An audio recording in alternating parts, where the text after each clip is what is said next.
Hi hello வணக்கம் மக்களே. இன்றைக்கி நம்ம பார்க்கக்கூடிய இந்த வீடியோ ஸ்பான்சர் பண்ணுற நம்ம பைமோட் அப்ளிகேஷன். இந்த அப்ளிகேஷனை உங்கள் மொபைல் ஃபோனில் டவுன்லோட் பண்ணி உங்கள் வீட்டுக்கு தேவையான கிராசரி ஜாமான்களை நீங்கள் அதில் ஆர்டர் பண்ணி பயன்பெற்றுக்கோங்க. ஓகே, வீடியோக்குள்ளே போகலாம். இன்றைக்கி நம்ம பார்க்கக்கூடிய டாபிக் தமிழ் பட டைரக்டர் சொல். இதில் டைரக்டர் அட்லியை பற்றி தான் இந்த வீடியோவில் பார்க்க போகிறோம். வாங்க வீடியோக்குள்ளே போகலாம். டைரக்டர் அட்லி அவர்களின் இயற்பெயர் அருண்குமார். இவர் பிறந்த வருடம் 1986 செப்டம்பர் மாதம் 21.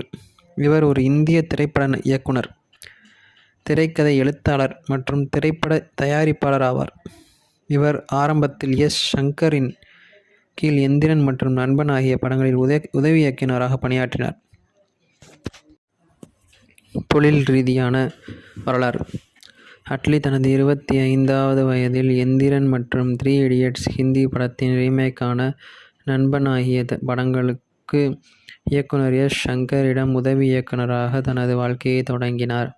அவரது குறும்படம் முகப்புத்தகம் பொதுமக்கள் மற்றும் பல்வேறு ஊடக தளங்களில் இருந்து பெரும் வரவேற்பை பெற்றது.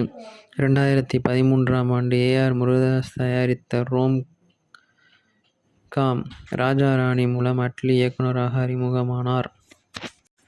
இதில் ஆர்யா, ஜெய், நயன்தாரா, நஸ்ரியா நஜீம், சத்யராஜ் ஆகியோர் நடித்திருந்தனர்.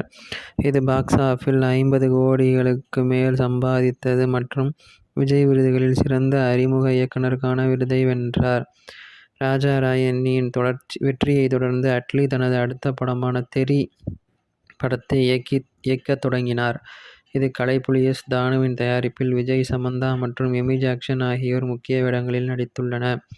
நடிகர்களின் நடிப்பு, ஒளிப்பதிவு, ஸ்கோர், ஒளிப்பதிவு, தயாரிப்பு, வடிவமைப்பு மற்றும் அதிரடி காட்சிகள் போன்றவற்றை பாராட்டி விமர்சகர்களிடமிருந்து இது நேர்மறையான விமர்சனங்களை பெற்றது. பாக்ஸ் ஆஃபிஸில் 150 கோடிக்கு மேல் வசூலித்தது.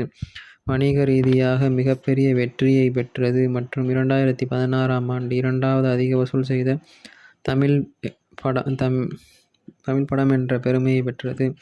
2017ஆம் ஆண்டு தேனாண்டாள் ஸ்டுடியோ லிமிடெட் தயாரித்த மெர்சல் என்ற அதிரடி திரைப்படம் இவர் இயக்கத்தில் வெளியானது. மீண்டும் விஜய் நடித்தார். இதில் நித்யா மேனன், காஜல் அகர்வால், சமந்தா, ருத் பிரபு, எஸ்.ஜே. சூர்யா, சத்யராஜ், வடிவேலு, ஹரிஷ் பேரடி மற்றும் கோவை சரளா ஆகியோர் முக்கிய துணை வேடங்களில் நடித்துள்ளனர். இது வணிக ரீதியாக வெற்றியடைந்தது. தமிழ் சினிமாவில் அதிக வசூல் செய்த படங்களில் ஒன்றாகவும் உலகளவில் 260 கோடிக்கு மேல் வசூலித்த படமாகவும் ஆனது. 2018இல் சீமா விருதுகளில் மெர்சல் திரைப்படத்திற்கான சிறந்த இயக்குனருக்கான விருது. இப்படம் பல்வேறு பாராட்டுகளை பெற்றது. இப்படம் 6 டிசம்பர் 2018 அன்று சீனாவில் HGC என்டர்டெயின்மெண்ட் மூலம் வெளியிடப்பட்டது. தேவையின் காரணமாக ஐரோப்பாவின் மிகப்பெரிய திரையரங்கமான கிராண்ட் ரெக்ஸ் பிரான்சில் படம் தயாரிக்கப்பட்டது. இப்படம் சீனாவின் ஹனானில் நடைபெற்ற ஹனான் சர்வதேச திரைப்பட விழாவில், தென் கொரியாவில் நடைபெற்ற புச்சியோன் சர்வதேச அருமையான திரைப்பட விழாவிலும் திரையிடப்பட்டது. அட்லி தனது அடுத்த படமான பிகில் என்ற ஸ்போர்ட்ஸ் அதிரடி நாடகத்தை இயக்கினார். இது AGS என்டர்டெயின்மெண்ட் தயாரிப்பில் அவருக்கு மூன்றாவது படமாகவும் மூன்றாவது முறையாக விஜய் மற்றும் நயன்தாராவுடன் மீண்டும் இணைந்தார். இதில் ஏ.ஆர். முருகதாஸ் அவர்கள் இசையமைத்து இது மிகவும் நேர்மையான விமர்சனங்களை பெற்றது மற்றும் 2019இன் அதிக வசூல் செய்த திரைப்படமாகவும் இது வெளியானவுடன் 305 கோடி வசூலித்தது. இது எல்லா காலத்திலும் அதிக வசூல் செய்த தமிழ் படங்களில் ஒன்றாகவும் விஜயின் கெரியரில் அதிக வசூல் செய்த படங்களில் ஒன்றாகவும் ஆனது. பின்னர் ஷாருக் கான் நடித்து வெளியான ஜவான் திரைப்படம் ஹிந்தியில் மிகப்பெரிய வெற்றியை அடைந்தது. இதில் ஷாருக் கான், நயன்தாரா, விஜய் சேதுபதி, பிரியாமணி, சன்யா மல்ஹோத்ரா, ரித்தி டோக்ரா மற்றும் பலர் நடித்தனர். இத்திரைப்படத்தில் தீபிகா படுகோனே மற்றும் சஞ்சய் தத் முறையே சிறப்பு தோற்றம் மற்றும் சிறப்பு தோற்றத்தில் நடித்துள்ளனர். முதல் நாளில் இப்படம் 129 கோடி வசூலித்தது.